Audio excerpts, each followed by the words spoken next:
Hello बच्चों, ये JEE main 2023 का क्वेश्चन है। 6 अप्रैल शिफ्ट 1 का क्वेश्चन है ये। असर्शन रीजन है बच्चों, है ना, स्टेटमेंट बेस्ड क्वेश्चन है। Given below are two statements, one is labelled as assertion A and other is labelled as reason R. Okay, so assertion A देखिए, when a body is projected at an angle 45 degree its range is maximum. अभी check करना पड़ेगा कि range maximum है कि नहीं है, ठीक है ना, रेंज मैक्सिमम है या नहीं है। और रीजन देखिए, for maximum range the value of sine two theta should be equal to 1। Okay, so check करते हैं। अब देखो, किसी भी प्रोजेक्टाइल मोशन की बात करें अगर हम लोग, जैसे मान लो कि यहाँ पे एक बॉडी को आप प्रोजेक्ट करते हो थीटा एंगल पे, ठीक है, थीटा एंगल पे, तो जो रेंज का फॉर्मूला आता है ना, ये होता है you square sine two theta by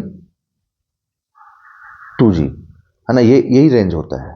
okay, तो रेंज का फॉर्मूला हो गया। तो सोचो यहाँ पे देखो, तो ये यू स्क्वायर, ये जो यू स्क्वायर बाई 2g है, ये तो कांस्टेंट वैल्यू, ये तो कांस्टेंट है। सिर्फ वेरिएबल क्या है? Only variable sign two theta है ना।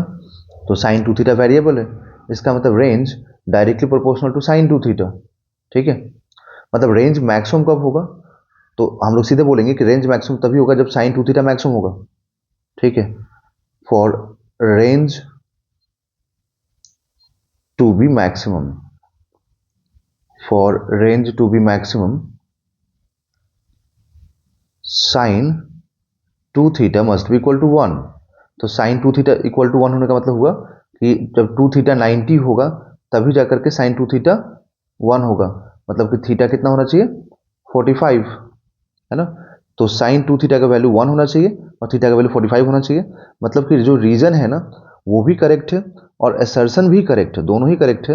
एंड जो रीजन है वो करेक्टली एक्सप्लेन कर रहा है असर्शन को, क्योंकि बोल रहा है ना कि for maximum range the value of sine two theta should B 1, क्योंकि साइन टू थीटा पे डिपेंड कर रहा है ये। तो अगर 1 हो जाएगा तो रेंज मैक्सिमम हो जाएगा, तो एक्सप्लेन करेक्टली कर रहा है। इसका मतलब कि both 1 and 2 are correct and reason is correct explanation of A. तो option number 2 is a right answer.